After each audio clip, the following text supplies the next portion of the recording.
Auto insurance can all seem the same until it comes time to use it. So don't get stuck paying more for less coverage. Switch to USAA Auto Insurance and you could start saving money in no time.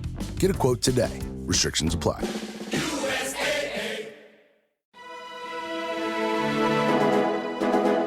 Hi, this is Dan Richter, the fellow who played Moonwatcher, the man-ape in Stanley Kubrick's masterpiece, 2001: A Space Odyssey. And you're listening to The Dr. Sky Show.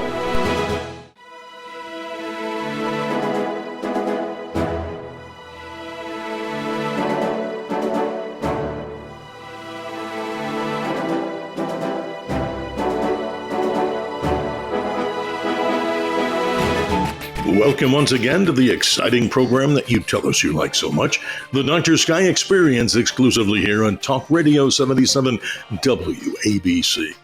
Yes, WABC, as we like to call it, the crown jewel of radio, as we journey beyond the Earth to another exciting edition from the great realms of astronomy, space, aviation, and weather, with American exceptionalism interlaced into our program. Today, an exciting interview.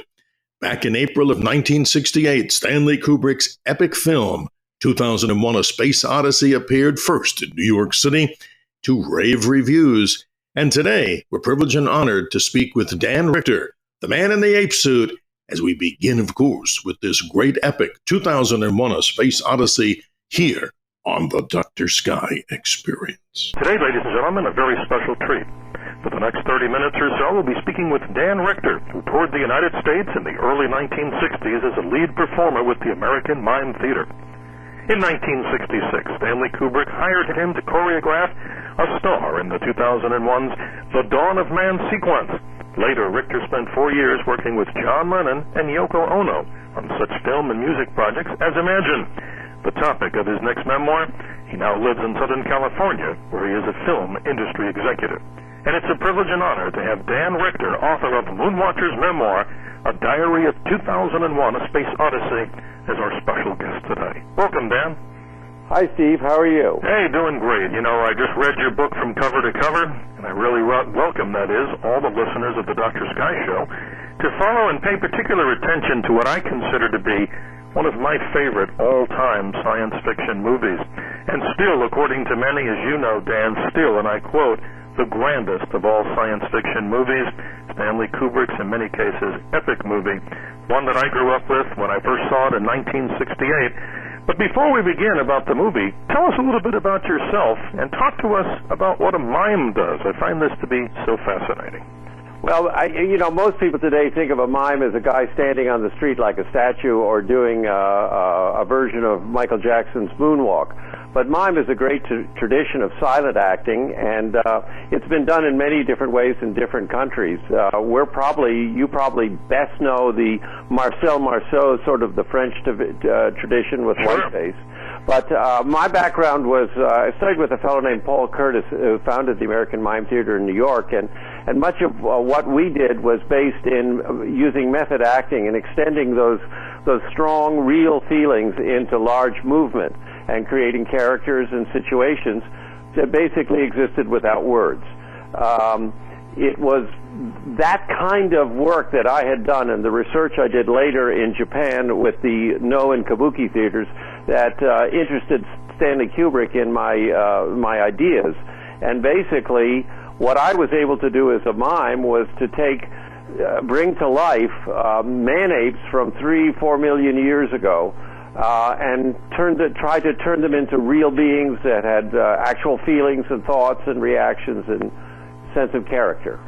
Dan, it's great to have you here on the show, and it's amazing, folks. I don't know if you're like me out there, ladies and gentlemen, but this movie to me is so special. I put it on my iPod.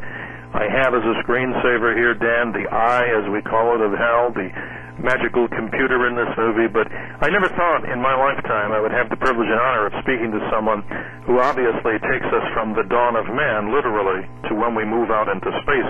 Tell us a little bit, and the listeners a little bit, about how you became involved in this most phenomenal movie, and I find this story from your book to be most intriguing. Well, at the time, Steve, I had taken a leave of absence from the Mime Theater to study mime traditions and forms all around the world, and I had spent a year traveling, and my ideas had changed so much that I really felt I couldn't go back, and I wanted to explore some of the things that I had been learning. And so I had found myself in London, and I was teaching mime privately, and I was also publishing a poetry review, and I became involved with Allen Ginsberg and some other very well-known poets like Gregory Corso and Bill Burroughs and these folks into doing a massive poetry reading at the Albert Hall in London. And it was really a sort of a time changer. Things were happening so quickly then. And it got a great deal of notoriety. And through one of the fellows, John Eastham, who was producing it with me, was very good friends with Mike Wilson, who was working with Arthur C. Clarke, the great writer, who also wrote 2001. And Arthur and Stanley had been trying to get the opening of 2001 for 2 years and had not been able to do it. They had shot all the live action, but they still couldn't get anything to work. They had tried actors, dancers, stuntmen, even the idea of animation, but nothing worked. So they said, why don't we just try a mime? We'd never talked to a mime. And Mike Wilson, when Arthur was talking with him, said, I know a mime. His name is Dan Richter. And so I got asked to go out to let Stanley pick my mind, and I could see immediately what his problem was, and I realized that a mime could solve the problem. And the problem was it was the opening of the picture, and you had to grab the audience immediately. And through my ability to take the method acting style and extend it into large characterized movement, I felt it was a solution. So I showed Stanley right then and there what I would do, and he literally hired me on the spot, and I spent the next year building it. Well, it's great, Dan. I mean, a lot of hard work went into your presentation to become the choreographer for this particular story about the scene that we're going to talk about later, The Dawn of Man. But describe on a more personal level, Mr. Kubrick. I mean, this man, obviously a film genius. Describe your feelings about him and some of the things that maybe many people don't know that you'd like to tell this audience about Stanley Kubrick. Well, first of all, Stanley has been portrayed as this, paranoid, obsessive, nutjob genius, who recluse, etc. But nothing could really be farther from the truth. I mean, here was a man that has a great sense of humor, was a wonderful friend, had this insatiable curiosity all the time. And the ability to never settle for something unless it was exactly what it must be. And so he was prepared to work very hard, work endlessly, and put all kinds of research and time into things to get them right. And those of us who were willing to do that with him went along on this wonderful trip with him. And at the end of the time, I wasn't working with an obsessive, compulsive, crazy guy. I was working with this wonderful, smart, lovable, humorous genius. And it was, we had a deep friendship, and it was a magnificent person. Folks, I just want to remind you, you're listening to a very special edition of the Dr. Sky Show today. A very special guest, that is Dan Richter, author of Moonwatcher's Memoir, A Diary of 2001, A Space Odyssey, his involvement as playing Moonwatcher, and the choreographer for the very special scene that we're talking about here in the opening part of 2001, A Space Odyssey. Something that, Dan, is fascinating as it seems from the old-time history of how man became what we are today, from the early primates all the way up to the end of the story of some sort of a star child and rebirth. It is fascinating to have you here, and I do appreciate your time. What I'd love to find out about is this whole process of being able to become accepted by Stanley Kubrick. Then the assignment, something that's not easy for anybody to do, is to replicate not only yourself, but find about a total of 20 people to choreograph this scene. Yeah, Steve, I had to find 20 other people to do this. It had taken me 3 or 4 months, and when you say hard work and study, we realized that there was no way you could realistically, we didn't have the technology we have today, CGI graphics and all of that. We had to build this on a human body. And the human body just doesn't look right. The legs are far too long, and the head is too big. We're just not ape-like enough. And so we had to find ways to create illusions, and we did slow motion photography of the lower parts of gibbons, the different speeds of chimpanzees interacting. And we finally put all the pieces together, and we were able to get something. But then I had to be able to find, you have to remember, I had very specialized training, so I was able to do this on my body, but I had to find 20 other people who were physically smaller than me, because I was the lead guy, the lead ape,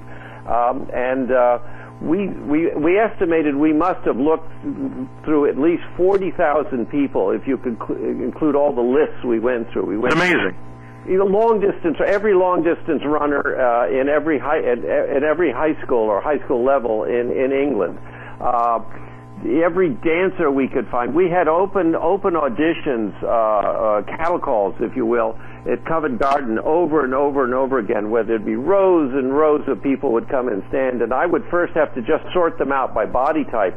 Walking down the rows going, no, no, no, no, yes, no, no, no, no, yes, no, no, no, and then took all the yeses and etc. And it just was an immense amount of work. But Stanley was like that. He was prepared to do whatever it takes to get the final result. So skinny was an asset. From reading the book, obviously the skinnier or trimmer you were, this gave you what, a better chance because of all the padding and all the extra things? Yeah, well, that's the problem. See, the problem is that, if you look at chimpanzees and apes, they don't have any waist. We have a big pelvis because we have to support the legs. We walk upright. And if you look at the human body from that point of view, you begin to realize everything is built around these big legs that we balance on, and they're seated on a big pelvis. And the chimps don't have that, and early man didn't have that. So we're going to have to put padding on them, so we would have to start with as skinny as possible, so we could build up the shoulders and work the back of the neck so the head didn't seem as large. And so I needed really, really thin people to start with. And let's talk for a moment about the specific type of early man I think we're looking in the book, and you're describing, if I'm correct on this, and correct me on it, you're looking more at the Australopithecus as a true man-ape. We're not looking pretty much at the just ape-like creature. You're looking at the more evolved man-ape. We were very specific. We were, you have to remember, when we did this, there was what we know a lot today. We didn't back then. But Raymond Dart had studied some bones down in South Africa of the Australopithecus africanus, and we sort of used that as our model. And we were able to get it. We had a pretty good idea of what it looked like. I had spent time with people at the Natural History Museum in London, and who do reconstructions from bones.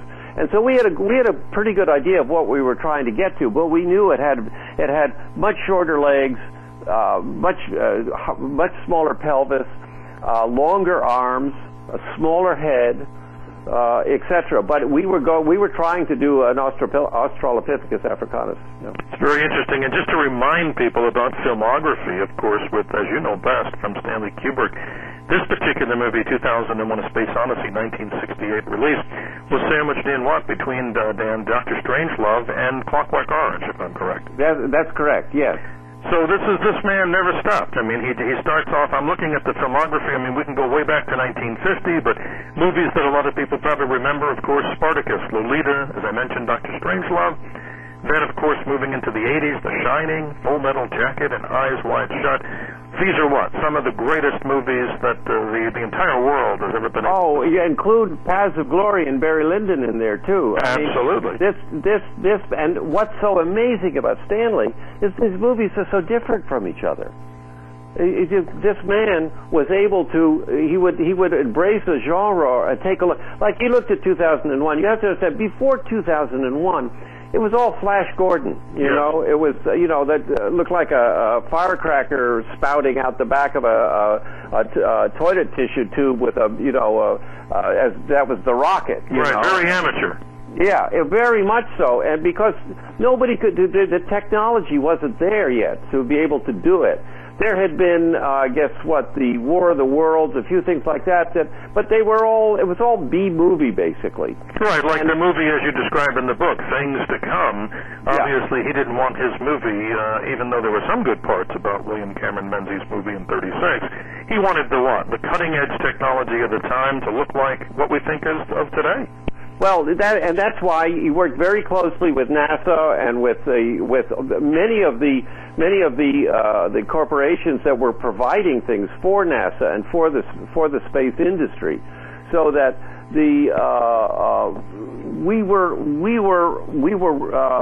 Fred Ordway Jr., who was a NASA fellow who came onto the project.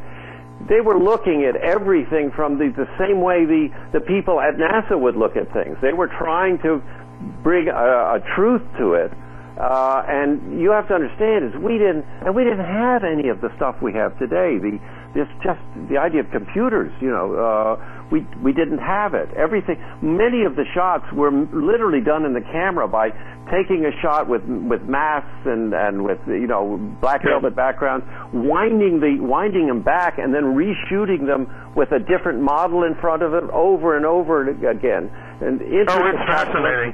And one of the things on a very technical nature that I always enjoyed about the 2001 Space Odyssey was flying to the moon. You'd see all these displays that were lit, as we now have today, flat panel displays. But from your book, I've understood that there were 16-millimeter projectors literally shining onto a screen, like a one-side screen. So that was what was creating that illusion of like a regular flat panel television today. Absolutely, and we had all of these old Bell and Howell projectors, that were literally mounted behind, wherever the display was supposed to be.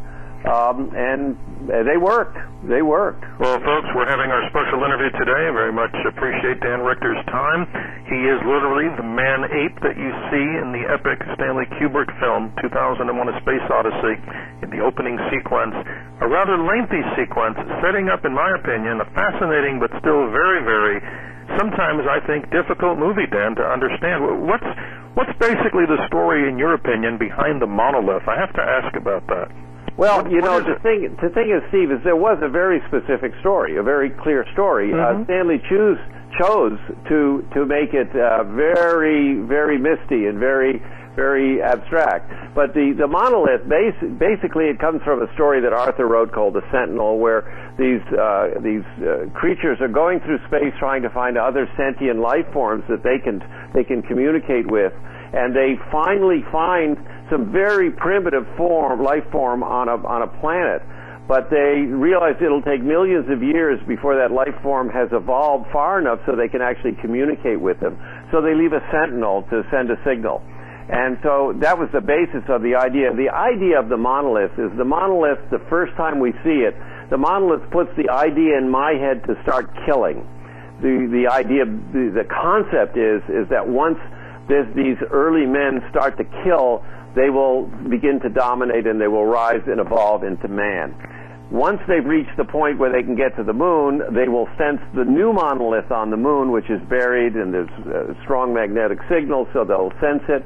And once the sunlight touches it, it will send a signal out to the moons of Jupiter, where there is another monolith, which is the gateway, became the Stargate in the movie. That's the gateway where man will pass through, and it's kind of a dimensional shift. Sure. Will evolve into the Star Child, who can communicate with the aliens. A very advanced movie, and I think it's a great movie for many reasons. I'm amazed, though, Dan, about how many young folks that I talk to, and we do this interview here on something called an archive called Teen Talk to open up young people's minds. And I'm hoping we're doing that, and I'm sure we are with this interview, but I'm amazed still at how many of the young people today, when I say, have you seen 2001: A Space Odyssey, they shrug their shoulders and say, what's that? See? So Yeah. I think we need to completely educate the youth about these great movies, and I think we're doing that one interview at a time. Just Just on a personal note, my fascination with the movie, not just about your scene, and it's a beautiful scene, The Dawn of Man. Did you ever get to meet Keir Dullea and have any contact with him? Oh yes, I see Keir periodically. We've become good friends. We have a 35th anniversary screening, a 40th anniversary screening, screening here, screening there, and sometimes I turn up at those and Keir's there, and we see each other. I've also, I visited him in his home in Connecticut, and we've become quite close. Well, a wonderful story. I see, of course, you know best, and maybe some of the listeners do. He is astronaut Dave Bowman, and there's such an amazing transformation of him throughout that entire movie, to say the least. Oh, absolutely, and much of that goes to Stuart Freeborn, the amazing makeup artist who also built the costumes for me as well. In the few moments we have with you, again, we appreciate your time. Talk to us about the MGM Studios, if I'm pronouncing it right. Was it Boreham Wood? Is that correct? Boreham Wood, yeah. Yes. Elstree Boreham Wood. These studios were built in the late 30s, and they were classic, big old studios. They're gigantic stages. I think we must have had I don't remember exactly, I think it was around 12 major stages, and laboratories and workshops and places to build the sets and big back lot. And this had been a major studio. Now, when Stanley found it, he realized we took over most of it. There were some other things going on. There was a thing called The Prisoner, a television show with Pat McGowan they were doing there. Yes. But there was we basically took it over, and it was like, talk about a playpen for a film genius. For Stanley, it was perfect, because we would sometimes be shooting on 3, 4, 5 stages at a time. That's incredible, and so much work, and I think what goes into what I think folks will get out of this book, I mean, this is a very personal account, to say the least, right, Dan, of your story, and I find it very interesting because it's never dry. I could continue to read this if it were twice as long, and I mean that sincerely, because you're putting into your feeling, your heart and soul into this. It's not easy doing what you did, and you convey that message correctly, I think very correctly, and also very, very clearly, I should say, throughout this book.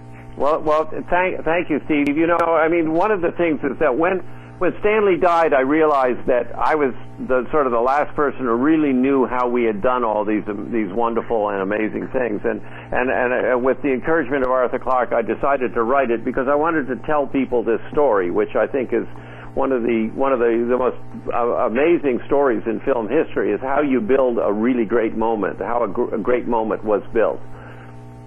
There's some other kind of very comical but serious side to the story, and I think you're describing, and I don't know the exact moment in time that this happened, but you're out because of some security where certain hands and maybe some of the props might have been missing, allegedly because another movie was shooting close by. You and Stanley are out at a remote location, and I think the story goes, right, Dan, that somebody crouched down inside like a little berm, and they got close enough to take a few of the items from you? Yes, well, what was happening is that we weren't sure what it was, but you have to know Planet of the Apes was shooting. Yeah. And we thought it was probably them, and I have no way of knowing whether. I don't want to start rumors or cast. Sure. But all we knew is that parts of our costume were being stolen. And so Stanley and I, everything got locked up at night, and Stanley and I would have to constantly meet about the changes we were making. So I had to show him. I was working on hands and feet and a modification to the mask, and he and I went out in the back lot, way out in this field, and along a hedgerow, and we were. I went out and put it on and showed him, and then we were discussing it, and we put the head and the hands down where we were sitting, and we were walking around talking a bit, and we came back and they were gone. And then we looked behind where we were sitting, and there was like a drainage ditch along there, and somebody must have crawled on their belly out there.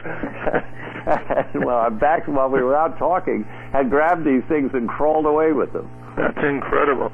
So you're not safe anywhere. That's why I'm sure today they lock up many of these props a little differently, but you have to learn by experience, I guess, and I'm glad it came out very good for you and Mr. Kubert. In the moments we had with you, this is your story, and I'd like to go back to Moonwatcher. It's difficult just having the motions to make Moonwatcher believable. And as you described, the suits with the Velcro, you don't want to see the Velcro come apart. You want to make sure the masks look real and the motions look real. If that's not enough, tell us, you had to cut certain people. That's not an easy thing to do, even though they worked very hard. But describe to us, as your book does, without giving us all the secret sauce, the exact moments. I mean, this didn't just happen overnight. You had to shoot many times. The suits are incredibly hot. And to the point where somebody, if they didn't watch their body temperature, you could, faint or maybe far worse. Well, they could go into heat exhaustion or even worse, heat stroke. The temperatures were reached the 130s. There was massive amount of lighting. The background this was all a complex front projection system that had never been used, that we literally invented to shoot this shot. And so to get the color temperature right between the front projected background and the light on us, they had to pump so much light into there that the temperature was just impossible.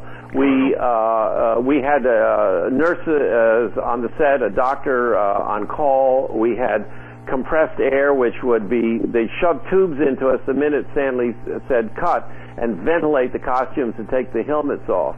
It was not only that, it was dusty, and we were all wearing contact lenses to change the look and the color of our eyes, and the dust was getting in our. Steve, it was pure hell. And meanwhile, you're trying to give a great performance. Yes, so the pressure's on, and literally, no pun intended, the heat is on too. Oh, absolutely. And that one of the scenes where I hit kill the other ape. We shot 42 times. I hit that poor Richard Woods on the side of the head 42 times with a urethane bone. And Richard Woods, of course, is playing one ear, correct? That's correct, yeah. Very interesting. I mean, this is stuff that when you see the movie, folks, I'm going to encourage anybody out there, here's the challenge, the Dr. Sky Challenge. If you have not seen this movie, make it a point, because not only will you get to learn so much about the genius of Stanley Kubrick, the 148-minute movie, let me go to you, Dan. Tell us, what's your opinion of this movie? What would you be doing if you were a movie critic? What would you say about it? Well, it's got to be one of the 10 greatest movies of all time. It certainly was a movie that changed everything. The movie making wasn't the same after 2001. It almost ushers in a whole modern era in terms of special effects movies like Avatar today could not have been made without 2001 being made. It's a step. And that's fascinating because myself and my lady friend, we went to see Avatar, believe it or not, 4 times. And I think it's a fascinating movie, but you're so right. We take for granted today everything done from maybe kids working and playing with video games and us using the computer character generation. But this was done, the old-fashioned way, and that's the way that lives the test of time. It was, and speaking of computers, IBM was called in because we were trying to figure out how to get this thing finished. It just seemed so impossible. There were so many elements. And some guys came in, did a time study and whatnot, and they estimated that it was going to take years, like 20 years to finish. Sure. And so we had to just throw out what they did and keep on working. Dan, it's a privilege and honor, and in closing, we got about 2 minutes. I just wanted, if you don't mind, to have you talk to us about John Lennon and Yoko Ono. This is also fascinating.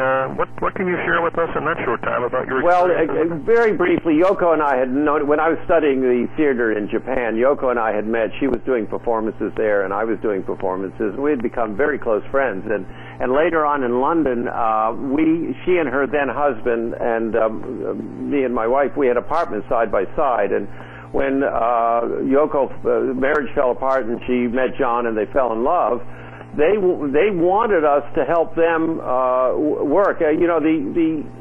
Yoko had encouraged John to do things on his own, separate from the Beatles, and they asked me to come help them do everything themselves, not depend on outside people to do it, and John wanted to change things and change the way of doing things, and he asked me to sort of go take that trip along with them, and I did. And wow. I ended up doing 4 of the record covers, and I produced a number of their experimental movies, and I lived with him for 4 years, and it was an amazing time. Steve, it was the time when everything changed. And well, I go back a long way. I'm 54, but I can just remember the very sad day living in New York City when we heard the tragic news that John Lennon had been shot by a deranged person, and very sad, cut down in the prime of his life.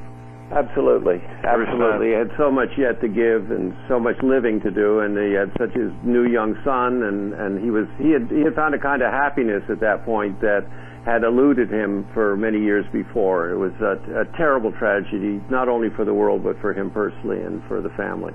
Tell us, Dan Richter, what's some of the latest projects you're doing, and what do you do nowadays?